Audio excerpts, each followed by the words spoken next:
bienvenida al sensacional Felix Trinidad.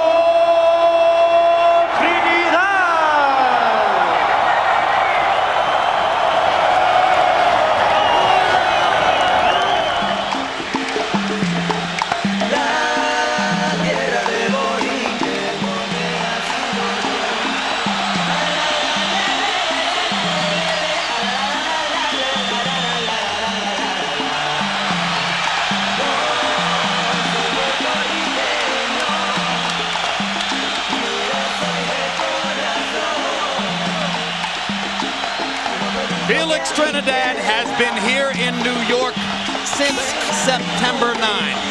He never left. Esto es dedicado a mis hermanos boricuas de pura cepa, representando a mi bandera como orgullo. ¡Chico, brilla! No te atrevas a criticar a mi bandera, no te atrevas, porque te enciendo de veras, no te atrevas a maltratar a mi bandera, no te atrevas, porque te enciendo de veras. Tú te comunicas mi vida, porque corazón y no permito que a mi bandera me la disfrute. No, no, mi bandera no te atrevas con mi bandera, pero mucho más famoso, pues más rico que te da sentimiento.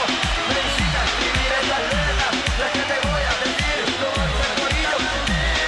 Tú no te equivoques, mi bandera es la primera, cuando gritamos nuestro grito de guerra, somos los primeros en plantar nuestra bandera. Y ahora yo quiero que mi isla completa, mira el coro, los boricos se respetan, no te atrevas a criticar a mi bandera, no te atrevas, porque te enciendo de veras, no te atrevas a maltratar a mi bandera, no te atrevas, porque te enciendo de veras. Escuchen lo que les voy a decir, para con esa gente lo voy a revertir esa nota.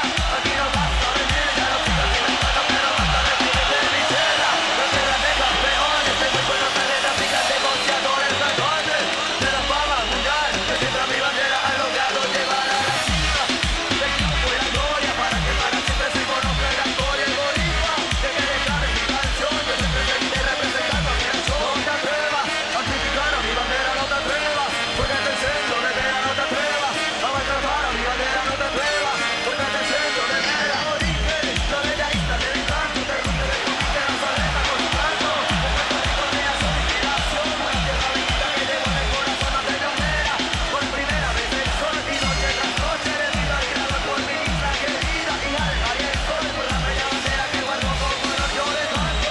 Y dedico esta canción, princesa te llama con admiración. No te atrevas, ya no te atrevas, señores, porque si te lo intento dirá mucho peor. No te atrevas a criticar a mi bandera, no te atrevas, porque te siento de veras, no te atrevas a maltratar a mi bandera, no te atrevas.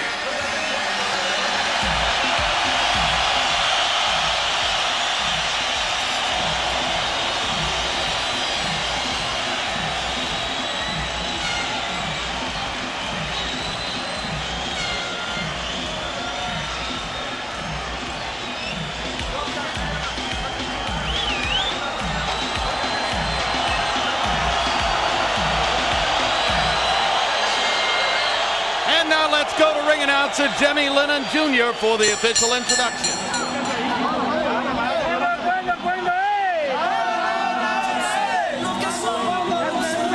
This crowd seems to be overwhelmingly Puerto Rican in character, and that should mean a huge reception for Tito.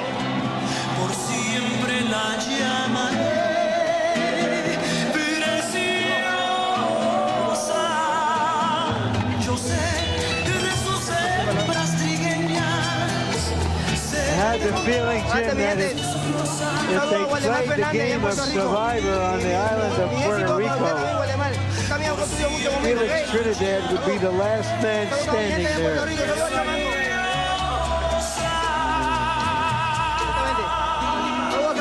In front of Trinidad, his father, Don Felix. Another, so far, quite successful father-son relationship, not unlike that of Jack and Shane Mosley. And neither of their minds, Jim, seem to be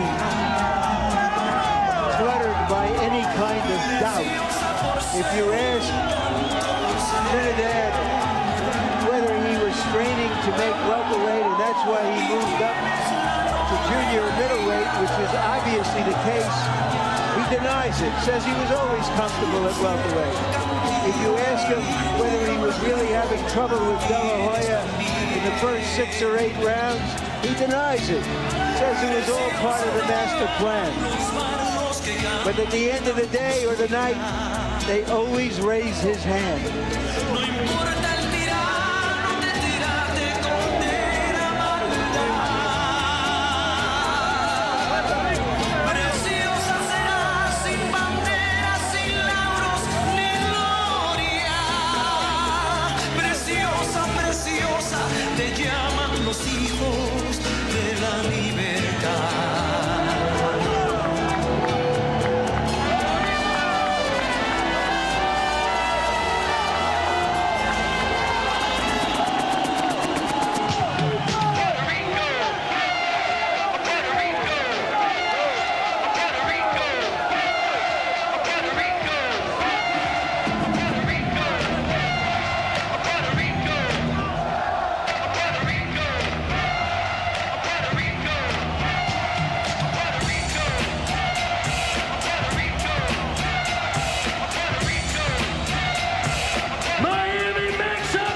Felix Trinidad.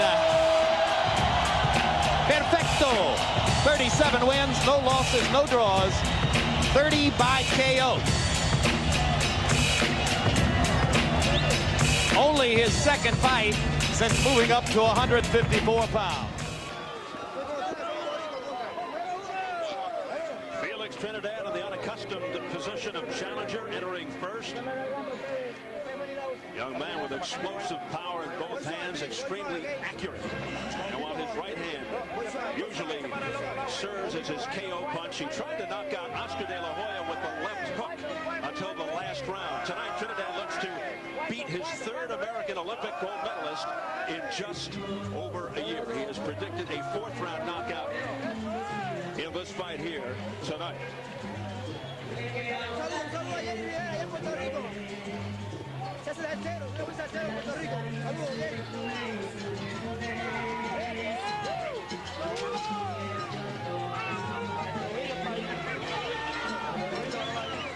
As Felix Trinidad makes his way to the ring, Fernie will experience be the overriding factor given Trinidad's level of competition versus Reed. I believe so. In my book, when you have a guy of that much experience against such great fighters as Trinidad has, and his record of putting away one guy after another, that's just too much to overcome with 14 fights and some lucky fights in there for the other guy. I think experience is the one thing that I think will give Trinidad the fight. Will Reed's natural weight of 154 as opposed to Trinidad coming up in weight make a noticeable difference in terms of punching power? I don't believe so at all. I mean, Trinidad fought almost at the same weight against Oscar De La Hoya, and it didn't affect his punching power. I don't think that's going to be a problem at all.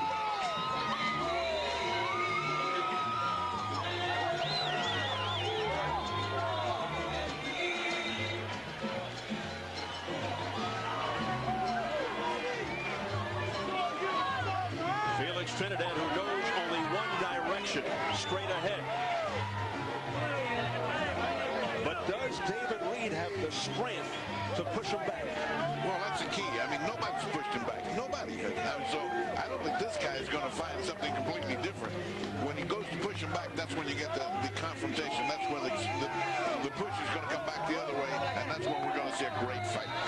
So are you looking for a shootout or a technical fight, or all of the above? I'm looking for a shootout the first 3 rounds. I think David's going to come out and try to impress him with his strength and try to shoot him, get him into a shootout where his superior strength at the beginning will neutralize whatever intelligence Trinidad's going to bring. But when he goes through that, he's got to look at Trinidad's boxing ability through 12 rounds. That's a long way to go when you got somebody like Trinidad ahead of him.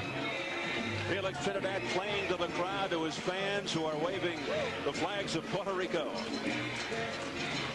Very popular fighter. I mean, completely heroic in Puerto Rico. He hasn't lost. I mean, you know, he's been a champion for a while.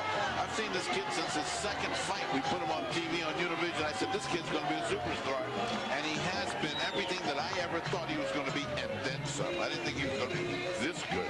We first saw him in '93 when he knocked out Maurice Blocker, the 2-time champion, in the second round with a devastating shot.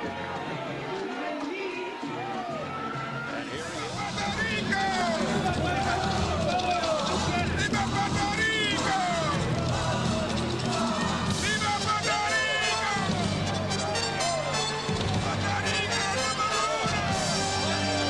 fills every available inch of space in the arena. This is an exceptionally lengthy walk-in as the result. You can see with your own eyes Trinidad and his surrounding entourage limited to a step or so at a time as they gradually make their way in.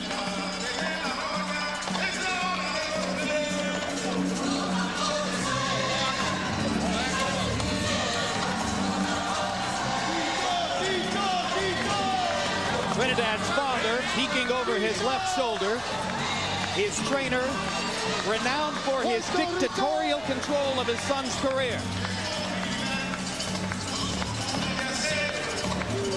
Here in Las Vegas, he has, for the most part, shielded his son from media.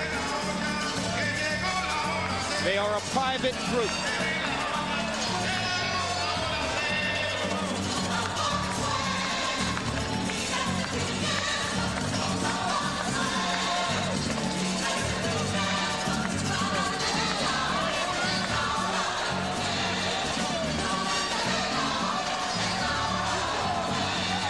You get a sense from looking at Felix's eyes that suddenly it all comes clear to him how big this is, how different it is from everything else he has done in his career.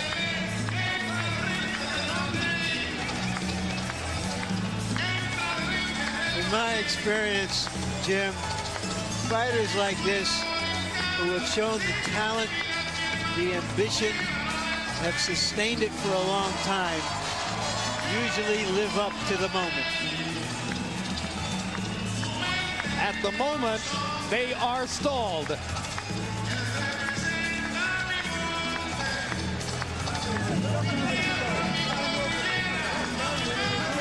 Unbelievable that security forces in this arena have not been able to make a walkway for the fighter to get to the ring. There could be no higher priority beyond public safety than that Trinidad makes it to the ring. Where are they? Does anybody see anyone?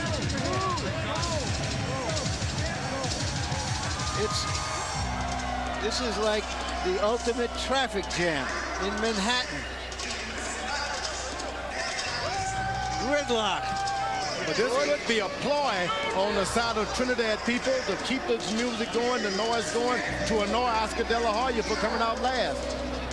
Trinidad is not upset about it at all. So do you think that this could create a distraction for De La Hoya? Yeah, it seems like the Trinidad show is going on out here for the longest. And he may be a what you call a co-star if he doesn't be careful. Remember when Mike Tyson refused to leave his locker room in 1988 prior to his fight with Michael Spinks, giving Spinks extra time to think about the confrontation?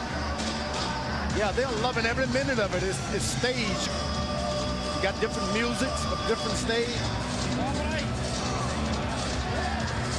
Well, now the group begins to move as the beefy security guards in front of them begin to take control, and the crowd responds as they see the fighter approach the ring.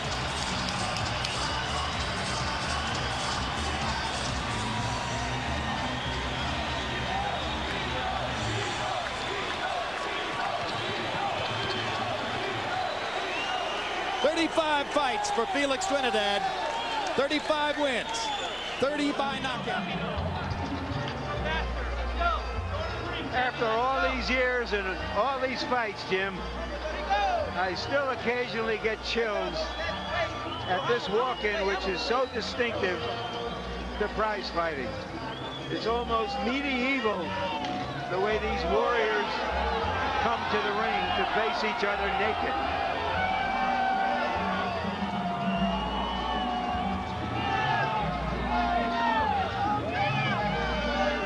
Well, I think aside from the last 30 minutes before the Kentucky Derby and the last 30 minutes before the Indianapolis 500, there is no pageantry like the pageantry you'll see at every championship fight.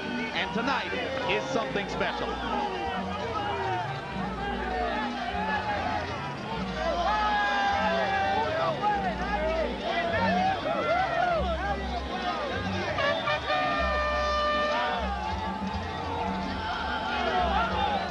I've noticed, Jim, all week long doing interviews and so on, Trinidad his face is almost opaque, almost completely expressionless. All of a sudden, here he is, animated, smiling. He's like a musician ready to perform at Carnegie Hall. George Foreman, you've made this walk. Do moments like this bring back intense memories for you?